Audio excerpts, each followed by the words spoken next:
Criterios. Una entrevista de Mix de Medios.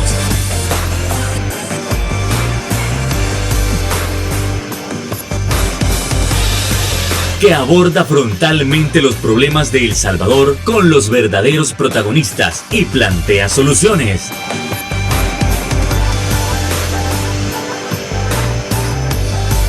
Criterios. ¿Qué tal? ¿Cómo están? Muy buenas noches, martes 15 de febrero del año 2022. Qué gusto que nos acompañe en una nueva emisión de su programa Criterios para hablar temas altamente importantes. En esta ocasión nos vamos a dirigir al ámbito político para saber y también comparar algunos criterios de los analistas o los análisis que nos dieron la semana anterior con los nuevos análisis que nosotros andamos buscando en esta ocasión. Por ejemplo, ¿realmente se ha aprendido algo a partir del 9 de febrero del año 2020? ¿Realmente nuestra democracia se ha fortalecido? ¿Nuestra institucionalidad está mejor que antes? ¿Era necesario que ese suceso pasara? Bueno, también Nuevas Ideas está haciendo lo correcto al desaforar a 2 de sus diputados.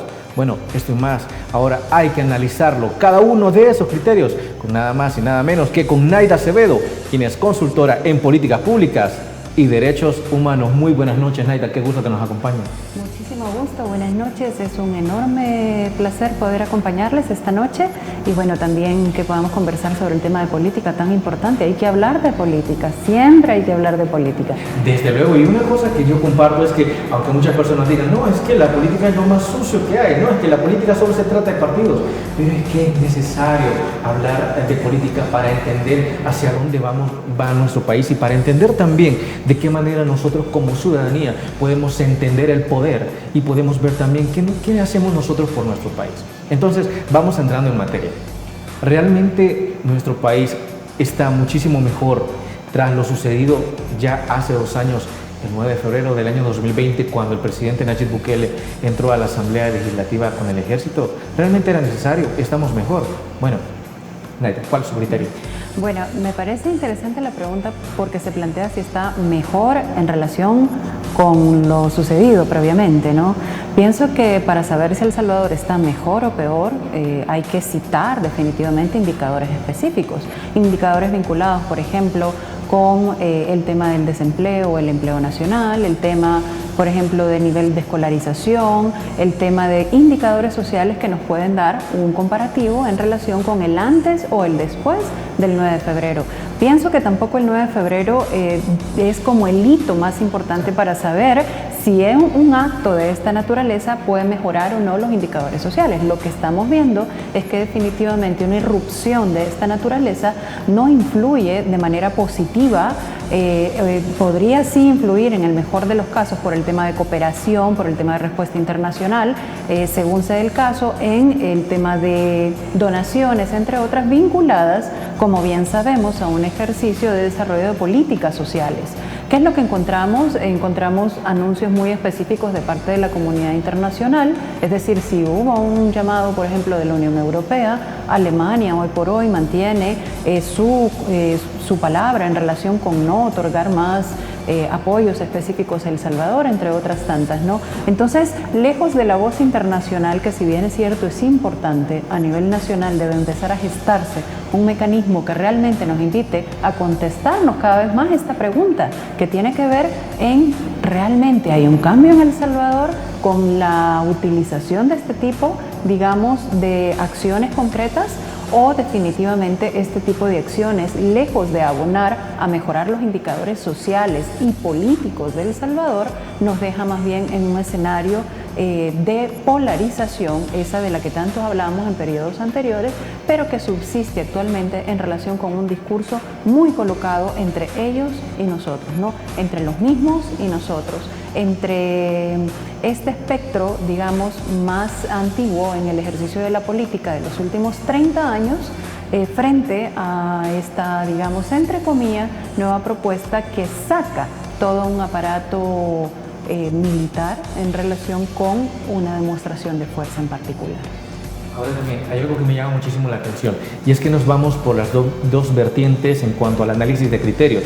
Por un lado se dice, no, lo que pasa es que en El Salvador, ¿no?, es se ha convertido en una nación autoritaria.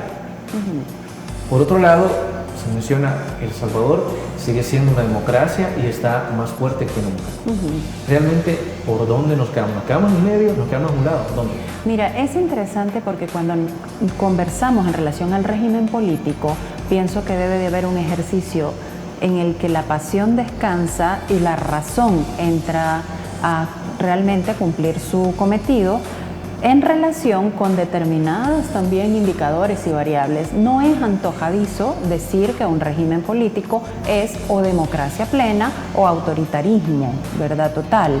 Aquí estamos hablando de los dos polos per se, es decir, la democracia plena cumple con determinadas características vinculadas precisamente con el control de la institucionalidad pública entre sí, es decir, un control interinstitucional entre la Asamblea Legislativa, entre la Corte Suprema de Justicia y entre la Presidencia de la República, y estos tres órganos de Estado generan un mecanismo de diálogo, cooperación, construcción, pero que también de manera permanente limitan el exceso de poder de cualquiera de ellos. También una democracia plena, digamos, cuenta con un libre ejercicio de expresión y una apertura a los medios de comunicación en toda su diversidad, es decir, permite de hecho una variedad importante en relación con las expresiones que existen en la sociedad, sea a favor o sea en contra, ¿no? Otro elemento muy importante en la democracia plena tiene que ver precisamente con la no utilización de la Fuerza Armada en asuntos políticos como tal.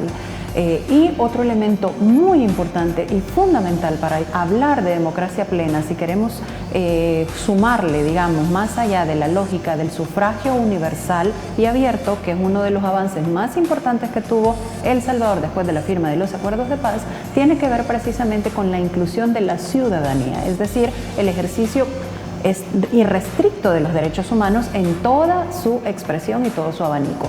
Lo que no está en ese desarrollo, digamos, cuantificado de indicadores, va moviéndose en este abanico hasta el autoritarismo, ¿verdad? El autoritarismo cerrado tiene que ver precisamente con todo lo contrario, la existencia de un partido prácticamente único, la no posibilidad de ejercicio de control interinstitucional porque hay un dominio o hay un control del poder general de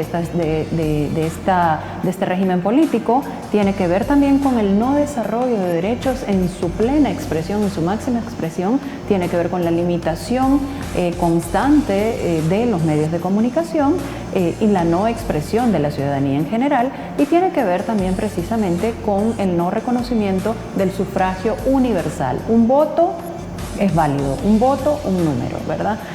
Entonces, en ese espectro, muchos autores han denominado la existencia, por ejemplo, del régimen híbrido.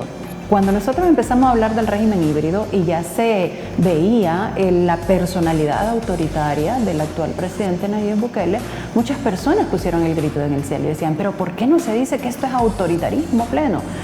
Y esto sucede como por ejemplo cuando vamos llenando el vaso, ¿verdad? En estos extremos. El vaso cuando está en su máximo, digamos, altura, está lleno. Y cuando esto se empieza a bajar hasta el fondo, está vacío. Entonces, el vaso, por ejemplo, va llenando requisitos para llegar a la democracia plena, pero también va descontando requisitos para llegar a la dictadura como tal, a un régimen vinculado con el autoritarismo. Entonces, ¿qué es lo que sucede? Que El Salvador, después de la firma de los acuerdos de paz, ha estado subiendo y vaciando el vaso, llenándose y vaciándose. Eso los autores lo denominan en ciencia política como regímenes híbridos y tiene que ver incluso con ese espectro vinculado con esa cantidad de agua que se va llenando y que va acercándose más a la democracia plena y que nos habla precisamente, que es de donde ha salido El Salvador, de una democracia imperfecta, ¿verdad? No era democracia plena, hay que aclararlo, precisamente porque habían elementos que no la hacían ser una democracia plena, pero también empieza a disminuir puntos vinculados con esa categoría de democracia plena y al no existir un control interinstitucional, prácticamente todos los órganos de Estado los domina la Presidencia de la República. No hay un control específico, más bien el control central está en la Presidencia de la República. Hemos vuelto a ser repúblicas presidencialistas. Por otra parte, hay un acoso permanente y un señalamiento permanente en medios de comunicación que no necesariamente están de acuerdo con el discurso y las propuestas, que los disensos son tan naturales como la existencia del ser humano. Si estamos hablando que en El Salvador hemos tomado la decisión de ser un régimen democrático, entonces todos los avances que vayan en función de aprender a disentir, pero también a aceptar que el disenso es necesario en este régimen político, entonces eso nos va a hacer avanzar hacia esa democracia plena. Si no comprendemos que los disensos son necesarios, entonces nos acerca mucho más al autoritarismo. ¿Todavía tenemos sufragio universal? Sí, tenemos sufragio universal. Hablamos de la no existencia, por ejemplo, de aquellos sendos procesos de fraude que existían años anteriores y que ahora de alguna forma ha funcionado y hay confianza de manera generalizada, más allá del discurso y del fantasma eterno que nos ha quedado y que eso hay que trabajar mucho. Entonces todavía sigue existiendo. De hecho, el presidente actual ha sido producto, digamos, de unas elecciones libres, competitivas y abiertas totalmente. La población decidió otorgar esa mayoría al presidente de la República y eso nos hace precisamente hablar entonces en esta suma y resta de elementos, aunque no desarrollado totalmente ahora en un estudio específico que nos permita poner en evidencia los hallazgos como tal, sí, de manera muy amplia, digamos, muy general, nos lleva a avanzar a lo que se denomina autoritarismo competitivo. ¿Qué significa? Que hemos sumado puntos hacia esta lógica autoritaria, ¿verdad?, a este régimen autoritario, porque solo a la no existencia del control interinstitucional ya nos habla mucho de cómo se están comportando las relaciones políticas en el país. Pero sigue existiendo elecciones libres, elecciones competitivas en ese sentido. Vamos a ver si se sigue comportando así, si se sigue respetando la existencia de un abanico de institutos políticos, así designado en la Constitución, o si también hay una cooptación específica del Tribunal Supremo Electoral en donde todas las resoluciones vayan en función de un poder centralizado. Entonces ahí ya pasaríamos de un autoritarismo competitivo a un autoritarismo prácticamente cerrado. Hemos movido entonces el tablero de El Salvador entre una democracia imperfecta, y un autoritarismo competitivo. De la casilla de democracia imperfecta, que es la que se nos catalogaba como país en años anteriores, sí hemos vaciado un poquito más el vaso, digamos, hacia el extremo de los autoritarismos, vinculado en este caso en particular con el autoritarismo competitivo, porque aún existen reglas vinculadas al sufragio universal, a la validez del voto, entre otras tantas. Así es como funciona esto. ¿Es bueno o malo? Depende del nivel de debate que tenga una sociedad. Si una sociedad no es capaz de sentarse en relación con la comprensión del fenómeno y de la existencia del disenso, entonces prácticamente estamos replicando un discurso vinculado con una verdad absoluta de cada uno de los lados sin la comprensión del fenómeno social, que pienso que es lo que realmente debemos de comprender. Porque después de la firma de los acuerdos de paz en 1992, El Salvador, en su proceso, en su tránsito de democratización, ¿verdad?, en este camino de democratización, ha ido subiendo y ha ido bajando el vaso según acciones muy concretas y directas. Ahí pienso que es donde tenemos que concentrarnos. Ok, perfecto, Naida. Nos tenemos que ir a una pausa comercial, pero le planteo la pregunta. ¿Realmente nosotros en El Salvador tenemos una buena oposición? Si no es así, se necesita una oposición propositiva. ¿Realmente es necesaria una oposición? Bueno, hay que analizarlo tras la pausa comercial. Ya volvemos.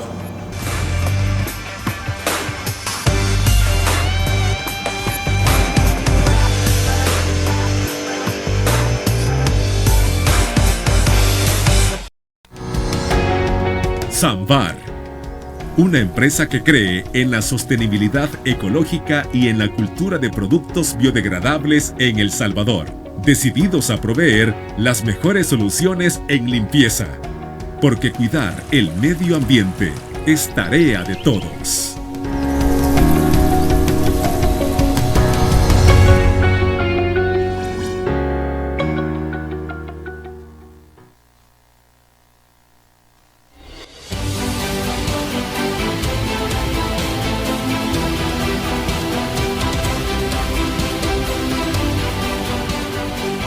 Nuestro compromiso, nuestra pasión, son algunas de las cosas que nos caracterizan como salvadoreños.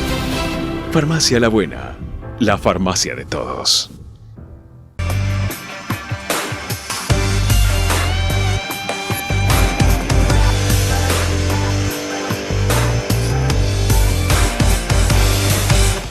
Continuamos en su programa Criterios, donde estamos analizando cómo está el sistema democrático en El Salvador. Ahora bien, cerramos el bloque anterior con la pregunta: ¿realmente nosotros necesitamos, o más bien, El Salvador necesita una oposición política? Si ahora hay oposición política, es propositiva, ¿se le puede seguir llamando oposición? ¿Qué tan necesaria es para el equilibrio del sistema democrático? Bueno, hay que seguir analizando estos criterios con Naida Severo. Mira, es bien interesante porque aquí podemos desarrollar dos escenarios. El escenario meramente político, que tiene que ver precisamente con lo que hablamos en el primer bloque, con todo el desarrollo del régimen político que elige el país. En este caso, según la Constitución, somos un régimen democrático, y un régimen democrático se fundamenta precisamente en la lógica de la gestión de los disensos. Ahora, en este proceso de conformación de poder, que justamente me gustó mucho cómo empezó el programa, porque lo empezó diciendo es que al fin y al cabo esto tiene que ver con poder, y cómo quienes ejercen poder, al fin y al cabo, tienen una influencia directa o no en la política pública, que ahí es donde se materializa todas las decisiones de la institucionalidad pública. Entonces, cuando entendemos o abrimos el abanico en relación con el funcionamiento del sistema y del régimen político que van de la mano, definitivamente nos lleva a conversar sobre la existencia de disensos, es decir, la existencia de la oposición. Vámonos al lado político-técnico, ¿verdad? Hay una oposición técnica que tiene que ver con la consolidación de los argumentos en función de hallazgos, de evidencias específicas que digan que determinadas políticas públicas no están cumpliendo con una lógica, digamos, de fundamentación de políticas públicas desde un enfoque de derechos humanos, pero estos grupos o estos bloques no son, digamos, ajenos a la existencia de otros grupos de poder. Pueden existir otros grupos de poder que lo que les interese es la efectividad de la política pública, no en función de la gran mayoría, sino que en función de sus intereses. Entonces, la política pública será buena o mala dependiendo del interés que usted manifieste o del lado del interés que usted quiera. El agua, ¿verdad? El agua, que al fin y al cabo acaban de legalizar una ley que es muy curioso porque su nombre es Ley del Recurso Hídrico. No estamos hablando de ley del agua, no estamos hablando de la ley del bien público, no, del recurso. Solo el peso de la palabra recurso en materia de legislación y en materia política tiene connotaciones, y tiene no solo connotaciones, sino que efectos específicos. Entonces, por más que exista un discurso que diga es un derecho humano, aquí no se va a privatizar, entre otras tantas, hay que analizar con mucho cuidado no solo la configuración de cada uno de los artículos, sino que el espíritu de la ley, y el espíritu de la ley lo da precisamente el lenguaje con el que se utiliza. En este entendido, la oposición en un régimen político es necesaria. Si es buena o mala, lo veremos precisamente en la existencia del voto efectivo que otorgue la población en relación con prefiero a quien está oponiéndose a este partido político en particular, ¿verdad? Pero eso es en la arista política. ¿Qué es lo que veo yo? ¿Qué es lo que veo en el centro? Aunque existan partidos encontrados con un profundo desgaste, Arena, FMLN, el PCN, que de alguna forma gana, también ha sabido, digamos, hilar en función de sus propios intereses, tuvo los votos del FMLN o se sumaba a los votos del FMLN en algún momento cuando no tenía una relación directa ya con Arena. Sabemos que Gana es una escisión de Arena. Y todos los partidos, bueno, Vamos, Nuestro Tiempo, que son este nuevo espectro de partidos políticos, si bien es cierto, son una oposición partidaria, no veo en el escenario nacional una oposición, digamos, ideológica per se. Todos los partidos políticos, de alguna forma, en mayor o menor grado, alimentan el sistema. Y es un sistema fundamentado precisamente con la existencia de dueños de medios de producción y la existencia de un bloque enorme de gente que se ve obligada a vender su fuerza de trabajo. Muchos por un pago realmente poco decoroso, ¿verdad? Poco digno, pero que significa un ingreso en un país en donde la situación o la vulnerabilidad social está a flor de piel porque las causas fundamentales del conflicto no se trabajaron desde la estructura. Entonces, si bien es cierto, hay partidos desgastados, hay nuevos partidos gestando un mecanismo de alguna contradicción o de algún discurso, si se quiere, prácticamente directo u opuesto a el partido actual, que son como los términos más generales de una oposición política. No veo en el escenario hoy por hoy una fuerza política opuesta a lo que la mayoría aún gestiona, que es este tipo de sistema, incluido el actual presidente, que él dice que no es ni de izquierdas ni de derechas. Se plantea una lógica de partidos políticos que no son de izquierdas o de derechas, pero que se ven materializados en políticas públicas alrededor de la ley Bitcoin, y que vienen inversores que van a replicar la misma lógica de empleo hacia otras personas. Habría que ver en qué condiciones o situaciones. Si van a tener prestaciones específicas como seguridad social, si van a mejorar las condiciones sociales de pobreza existentes en El Salvador, sobre todo con una crisis y una inflación profunda a nivel mundial.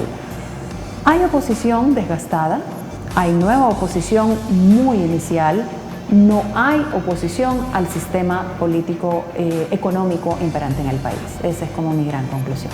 Es decir, estamos hablando de que estamos bajo un gobierno meramente de carácter liberal, o al menos totalmente, en materia económica profundamente liberal, y lo podemos ver en las decisiones que se han adoptado, y ahí es la evidencia más concreta. O sea, a pesar de los discursos existentes, como vamos a entender los intereses que se procuran en los diferentes gobiernos, es al tenor de las decisiones que finalmente toma. Por eso es que, si bien es cierto, tenemos tanta pobreza que no nos interesa de dónde venga el atún, los espaguetis, el café, el azúcar, lo que viene en la canasta, en la caja de alimentos, que si bien es cierto es una política pública necesaria y efectiva para paliar los efectos específicos. Si bien es cierto, no interesa esto a la población, creo que lo importante es saber hacia dónde está yendo o hacia dónde se está privilegiando estas compras. Si las compras las seguimos privilegiando a un nuevo circuito de amigos, de familiares, de personas vinculadas políticamente mucho más cercanas a mí, y no rompemos esos ciclos en donde el Estado se captura en función de grupos pequeños y su beneficio, entonces no estamos cambiando de nada. Hay mucha gente que seguramente muy cercana a este cambio, digamos, de actor, porque estaba harta, estas personas hartas o cansadas de los actores anteriores de estos 30 años, ven esto como un posible escenario de cambio, de transformación. Esas cosas pequeñitas son las que nos van a decir realmente si está cambiando o si solo es la transformación del actor para repetir el mismo círculo vicioso en el que definitivamente no hay un cambio sustancial de indicadores sociales. Otra vez, salud, educación, vivienda, derecho a la propiedad, derecho a expresarte, ¿verdad? Derecho a la cultura, ¿qué tanto tenemos acceso a la cultura, entre otras? El cuidado del patrimonio, ¿qué tanto nos convertimos en sociedades autónomas, auténticas, capaces de empujar y de pujar desde la propia dignidad de cada una de las personas? Esa es la pregunta del millón. Si la pregunta concreta es si en el escenario estamos actualmente frente a un gobierno transgresor del sistema económico, no veo que es un gobierno transgresor del sistema económico, más bien gestiona nuevamente esta lógica neoliberal con elementos liberales, más que neoliberales, profundamente liberales en materia económica, porque el liberalismo se comprende en estas dos perspectivas. ¿Política y social? Exacto. Entonces el liberalismo social sí abre, digamos, toda una expresión en torno, por ejemplo, al reconocimiento de la persona humana, su dignidad, entre otras tantas. Pero el liberalismo económico, ojo con esto, nos vuelve otra vez a un circuito un tanto más nacionalizado, un poco más interno, en relación con las decisiones económicas, que de todas maneras termina descansando en un sistema económico que tiene dueños. Entonces, mientras no cambiemos esa relación y mientras no cambiemos esa proporción, es decir, la proporción va a seguir siendo, son pocos los que son los dueños de los medios de producción y son muchos los que les alimentan a ellos. Mientras no cambiemos eso, entonces simplemente quien va a gestionar va a ser el actor en ese momento de quien gestione el sistema. Una oposición, no quiero ponerle el adjetivo de verdadera, pero una oposición per se, una oposición mucho más clara, concreta y directa, va más allá del mero suceso inmediato al que convoca el presidente y se iría precisamente a una lectura estructural de país. Es decir, cuáles son los grandes males de esta sociedad en relación con una ideología imperante, que es una ideología liberal en su gran existencia, ¿verdad? Y sobre todo desde la perspectiva de derechas. En este país sí existe la izquierda y la derecha, y ese amor eterno entre el trono y el altar, ¿verdad? Esa lógica de la existencia de la relación del poder político más la suma de la hegemonía ideológica vinculada con la Iglesia perpetúa entonces proyectos más vinculados, de acuerdo a autores, escritores en materia de ciencia política y otros filósofos, sociólogos,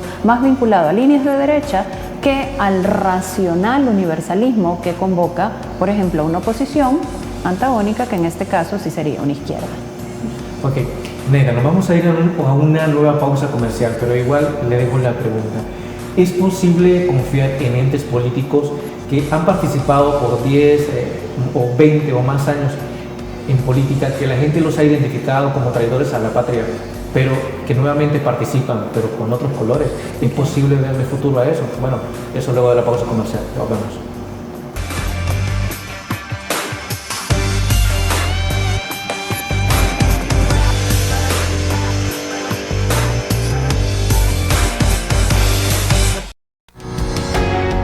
Samvar, una empresa que cree en la sostenibilidad ecológica y en la cultura de productos biodegradables en El Salvador, decididos a proveer las mejores soluciones en limpieza, porque cuidar el medio ambiente es tarea de todos.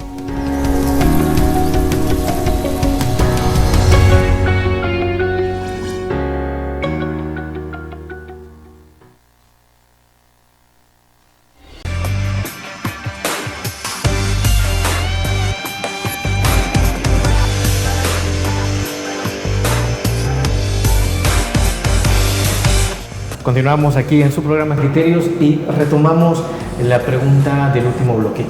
Realmente, ¿qué pasa cuando un político que ha estado en diferentes partidos por 10, 15 o 20 años, al final decide cambiarse de colores y se presenta como una propuesta innovadora hacia el futuro? ¿Es posible confiar en este tipo de entes? ¿Es algo normal en un estado denominado como democrático? Bueno, hay que seguir analizando estos criterios con Neida Acevedo. Mira, digamos normal, entre comillas, va a ser normal en la medida que la misma legislación o el mismo marco político, en este caso del sistema de partidos, lo permita. Es decir, tenemos ya resoluciones que prohíben el transfugismo en relación con que si yo estoy en un partido político, pero la siguiente elección quiero correr por otro que no es por el que me eligieron en el periodo anterior, evidentemente hay una prohibición, ¿verdad? Denominados así por la legislación tránsfugas. Ahora, ¿qué es lo que sucede? Que todavía no hay prohibición para un tercer escaño o un tercer, digamos, evento electoral, o tampoco hay prohibición alguna, porque las democracias así también deben de funcionar, en relación con mi participación política en varios institutos políticos.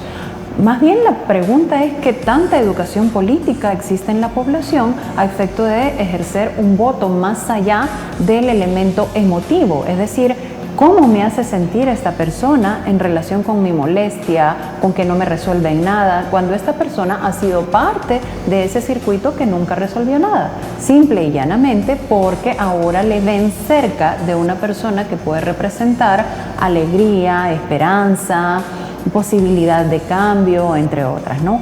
Las posibilidades de cambio son efectivas en la medida en que las vamos midiendo, no en la medida única y exclusivamente de la emoción en sí. Es decir, esta persona me cae bien, pero sigo siendo pobre. Esta persona me gusta cómo se viste, cómo se ve, pero sigo siendo pobre. Esta persona me encanta que diga a los otros todo lo que no hicieron, pero sigo siendo pobre, ¿verdad? Entonces, en la medida en que no tengamos acceso a los diferentes derechos amplios, desde los derechos civiles y políticos, que en eso avanzamos muchísimo después de la firma de los acuerdos de paz, que es el ejercicio al sufragio, el ejercicio a la posibilidad de elegir a quienes nos representan, entre otras tantas, todo este nicho de derechos económicos y sociales todavía están pendientes. Entonces, si una persona participó en determinado instituto político, fue funcionaria o funcionario, pero dentro de la lógica de ese instituto no hubo una transformación concreta y directa para que mi situación llegara a un ejercicio de la ciudadanía plena, y que la ciudadanía plena no es más que el goce de mis derechos y el ejercicio pleno de mis derechos, entonces no entiendo por qué se sigue votando por la misma persona que tiene tantos años en política, pero que no ha resultado con efectivas y eficaces decisiones que transformen mi realidad. Por otra parte, es probable que detrás de estas personas existan intereses económicos de grupos más pequeños, y que esos grupos pequeños que, digamos, acuerpan, incluso subsidian, porque igual es permitido por la legislación el tema siempre y cuando sea un tanto más transparente, ¿qué tanto eso influye en el resto de la población, generando un mecanismo de confusión per se, ¿verdad? Por eso insisto, es decir, hoy por hoy no existe una oposición estructural, no existe una oposición lo suficientemente clara en relación con qué significa este sistema y las herramientas que tiene de manipulación generalizada, a efecto entonces de contraponer una voz y una propuesta específica. Solo existe la molestia de lo que hace el otro, pero no hay una propuesta concreta y directa en relación con esta apuesta que vemos. Entonces, ¿qué es lo que sucede? Que en tierra de ciegos el tuerto es rey. Y el tuerto, además, se acompaña de todo aquel que en un ejercicio de esperanza, ¿verdad?, le vea acompañando a este tuerto. Ok, Naila, y también por qué hacía la pregunta. Recientemente, desde luego, bueno, no es reciente, pero sí hemos visto un gran resentimiento contra las acciones que en el pasado hicieron los partidos políticos tradicionales, como lo son FMLN y Arena. Pero una parte de la población comenzó a ver que algunos de estos se pasaban o comenzaban a ponerse la camiseta cian. Entonces también se preguntaban, pero si estos vienen de parte de los denominados mismos de siempre. Incluso, le cuento, leí un tweet por ahí que decía que si Roberto Dawison y Jorge Shafiq Hamdan, padre, estuvieran vivos y se ponen la camiseta cian, la gente vuelve a votar por ellos. Ahora bien, la pregunta que quiero hacer ahora es, ¿la gente como tal tiene una visión a futuro o tiene una visión de revancha contra el pasado? ¿A qué me refiero con esto? ¿La gente realmente quiere propuestas? ¿La gente realmente quiere soluciones? ¿O simplemente quiere sentirse que quiere vengarse de ese pasado tan oscuro? Quiere que se siga pisoteando a esas personas, y es válido total el resentimiento. Pero ¿hacia dónde ve la gente? ¿Hacia el futuro o hacia ver cómo terminamos enterrando el pasado? Mira, es bien interesante la pregunta, porque aquí, como nos encantan los híbridos, hay determinadas mezclas. Una parte, gran parte de El Salvador no ha logrado realmente trabajar sobre su pasado. Y no estamos hablando del pasado inmediato del conflicto armado, estamos hablando de un fenómeno de violencia sostenido desde incluso la colonialización. Sí, claro. Es decir, todo el ejercicio de colonialización que vivimos fue profundamente violento. En este entendido, El Salvador no ha tenido la posibilidad de reconocerse en estos traumas colectivos, así se llaman, así se denominan. Entonces, estos traumas colectivos nos laten de generación tras generación. ¿Qué es lo que sucede? Que el más inmediato, que es el de la firma de los acuerdos de paz, ¿verdad?, que es el conflicto armado que duró 12 años, entre el 80 y el 92, definitivamente no ha encontrado aquel escenario que permita realmente reconocer una reconciliación nacional, que va más allá de un ejercicio de la existencia de una legislación. Y seguimos construyendo bajo la figura de impunidad, ¿Qué significa eso? Que si tú y yo nos ponemos de acuerdo para que a ninguno de los dos que participamos en alguno de los eventos anteriores, sea cual sea, nos alcance la justicia, pero además del ejercicio de la justicia, no generamos los mecanismos para que la población pueda sanar. ¿Qué significa? Que la población pueda comprender las causas de los conflictos, comprender de dónde vienen las violencias y comprender por qué estas violencias tienen diferentes denominadores, pero entre todos un denominador común. Y es el ejercicio de poder de grupos pequeños en relación con el aprovechamiento de las grandes mayorías. Ese es el denominador común. Si nosotros estamos en ese espectro y a eso le sumamos, que por eso digo que es híbrido, que vivimos de acuerdo a diferentes pensadores. Por ejemplo, hay un filósofo coreano que se llama Byung-Chul Han, hay otro potente que se llama Slavoj Žižek, ¿verdad? Hay otros grandes que están realmente describiendo y hablando sobre la existencia de sociedades. En algún momento se habla de postcapitalistas, aunque Žižek habla de que el postcapitalismo es prácticamente de entregar nuevamente a este sistema capitalista la resolución de todos los problemas que ha creado. En ese entendido, entonces, habitamos en un momento en el que la misma doctrina neoliberal nos ha hecho reaccionar de manera inmediata. Coyol quebrado, coyol comido, en buen salvadoreño. Entonces, ¿qué significa eso? Que a la gente lo que le interesa es la inmediatez. La red social, que la red social es súper inmediata, la fake news o las noticias falsas, que esas están en todos lados. Hay una cantidad de información que el cerebro no es capaz de procesarla como para realmente hacer un comparativo histórico completo, digamos, estructural del país, y nos vamos más al pasado emotivo que al pasado de causas históricas nacionales. Entonces, si a eso le sumamos que tengo que resolver qué voy a comer hoy o el próximo, digamos, la próxima quincena me tiene que alcanzar el pisto para yo poder pagar lo que ha subido las verduras, lo que ha subido la luz, la inflación que tenemos a nivel internacional, pero que se nota a nivel nacional con todo lo que ahora ha subido de precios, etcétera, queda un margen muy poco para reflexionar en relación con las causas estructurales que nos habitan. Y si a eso se le suma el aprovechamiento, por ejemplo, de todo el aparato mediático en relación con la inmediatez, en relación con siempre tener una opinión sobre A, B o C, sobre cuál pasa una mosca y se opina. Pasa una mosca que nació hace 3 días, ve, esta mosca que nació 3 días quiere opinar ahora, ¿verdad? Entonces, eso es lo que realmente no nos permite un ejercicio de observación, de análisis y de razón sobre cuál es el problema real en este país, cuáles son los problemas verdaderos en este país.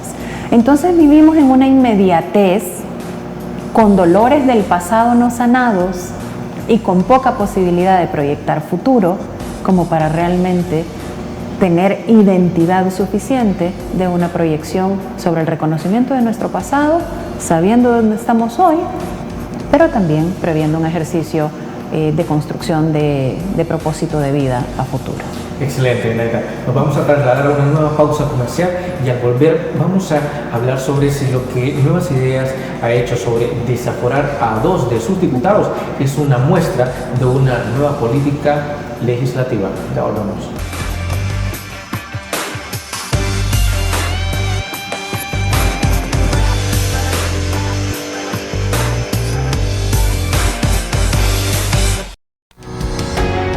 Samvar, una empresa que cree en la sostenibilidad ecológica y en la cultura de productos biodegradables en El Salvador, decididos a proveer las mejores soluciones en limpieza, porque cuidar el medio ambiente es tarea de todos.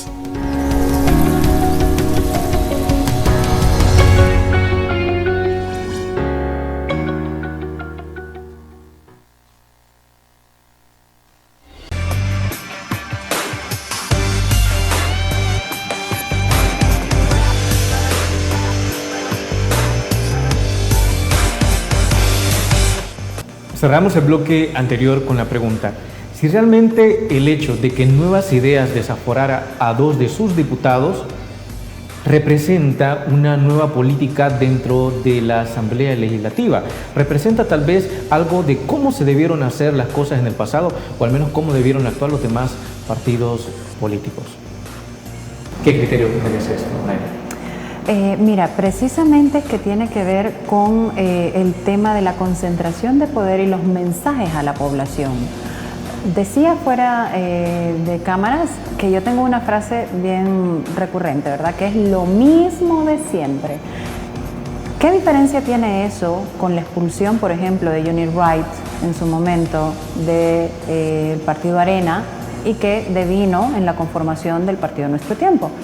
¿Qué diferencia tiene el desafuero de 2 diputados que fueron los que encabezaban, digamos, estos disensos internos que son normales y cómo se trabajan y cómo se tratan culturalmente, a la expulsión de Nayib del FMLN? Nayib fue expulsado del FMLN tal cual, por tener disensos. Entonces, ¿qué diferencia tiene este instituto político en relación en cómo maneja los disensos de manera interna? Si así maneja los disensos de manera interna, y si estamos viendo los disensos también cómo se manejan de manera externa, ¿qué es lo que espera este país? No hay posibilidad entonces de sentarnos a debatir alrededor de las construcciones más allá de la concentración de poder. El mensaje es muy contundente y el mensaje es: si estás contra mí, te vas. Si estás contra mí, te aplasto. Si estás contra mí, simplemente me deshago de quién eres. No es nuevo en la política, como decíamos anteriormente, es lo mismo de siempre, porque es el ejercicio de poder.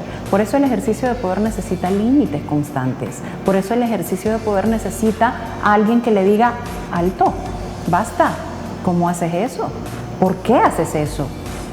Entonces, al no tener ese límite de poder, entonces definitivamente no hay una posibilidad de construcción hacia el avance de la democracia plena, que es lo que hablamos anteriormente, porque no hay posibilidad de entablar un diálogo en torno a la construcción que se busca. La palabra más recurrente es traidor, ¿verdad? Es que son traidores, pero los traidores son... ¿Todo lo que opinen en contra es traidor? Exactamente, todo lo que esté en contra de una decisión, existencia, etcétera, será un traidor. 1, y 2, ¿traidor a qué? ¿O a quiénes? Porque también hay que preguntarse eso. ¿Es traidor a un proyecto? ¿Qué proyecto? Que yo creo que eso también nos debe llamar la atención. La decisión de Gana de Arena también marcó un parteaguas de los actores políticos vinculados a los intereses más cercanos a diferentes capitales o a diferente dinero, a los dueños de este país. Por una parte, los dueños de siempre, que es lo que ellos dicen, los mismos de siempre, pero que sobre la base hay un diálogo de algunos de ellos con los posibles nuevos dueños. Entonces ese fue el gran pleito entre las visiones, entre el grupo que lleva más de 200 años de personas que son dueñas del país y otras tantas que quería ir abriendo una brecha, ¿verdad? Entre ellos Saca, el expresidente Saca, entre ellos gente muy cercana a este círculo que luego se fundó Gana, y ahora la evidente cercanía de la familia Bukele a eso, que habrá que ver hasta qué punto tendrá o no la posibilidad de desligarse, si correspondiera o si definitivamente ya es parte de ese, a mi criterio, sí proyecto político. Ahí hay un proyecto político. Lo que hay que leer es qué proyecto político es, y eso es lo que no hacemos mucho. En síntesis, pienso que el disenso sigue manejándose de la misma forma en la que este país ha manejado los disensos preconflicto, durante el conflicto armado y actualmente, y que no cambiamos tampoco mucho culturalmente, lo que implica trabajar hacia una democracia plena vinculada con el reconocimiento de los disensos y la gestión de los mismos. Pero entonces, y esto quiero que me lo responda tras la pausa comercial también, ¿esa no es una advertencia, digamos, el hecho de desaforar a dos diputados, de decir que eso es lo que les va a pasar si vuelven a hacer lo mismo? Claro. Bueno, hay que verlo luego de la pausa comercial.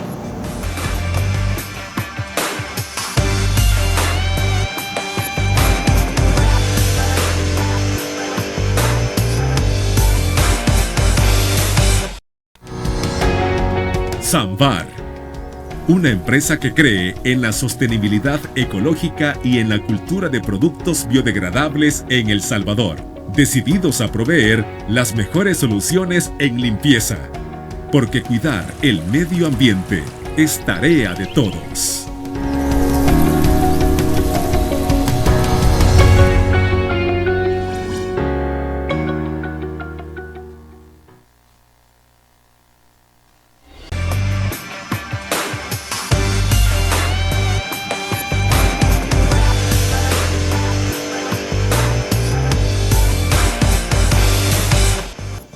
Realmente nos preguntamos, desaforar a 2 diputados de Nuevas Ideas, el hecho que lo haya hecho este partido, ¿es una señal o una advertencia para todo aquel que quiera cometer lo mismo?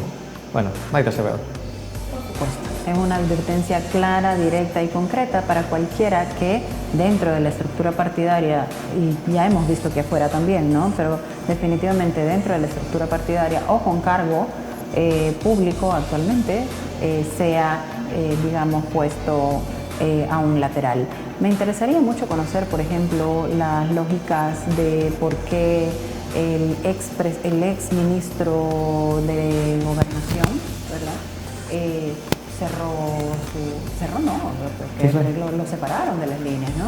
de su cargo y también de la cercanía política. Ese ya no se ha vuelto a ver en ningún acto vinculado con el partido político. Habría que ver qué tanto disenso pudo haber internamente o si habían algunos intereses. Entonces, y que en política, o sea, esto no significa que en política no sea válido, en política es válido.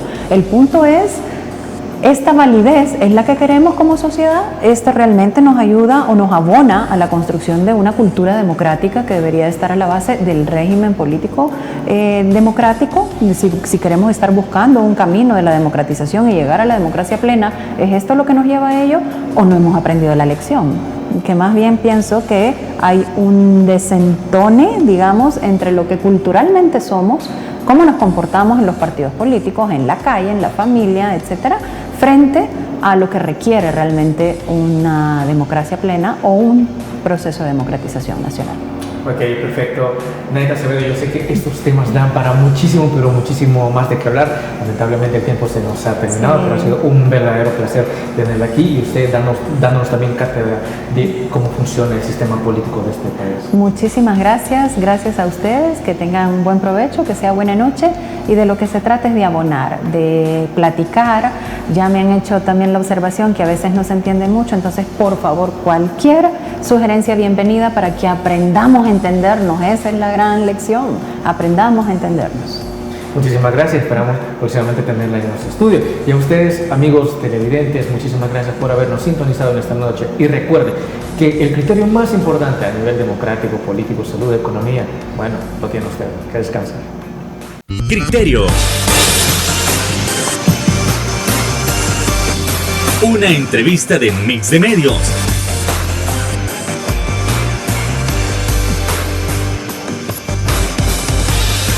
Que aborda frontalmente los problemas de El Salvador con los verdaderos protagonistas y plantea soluciones.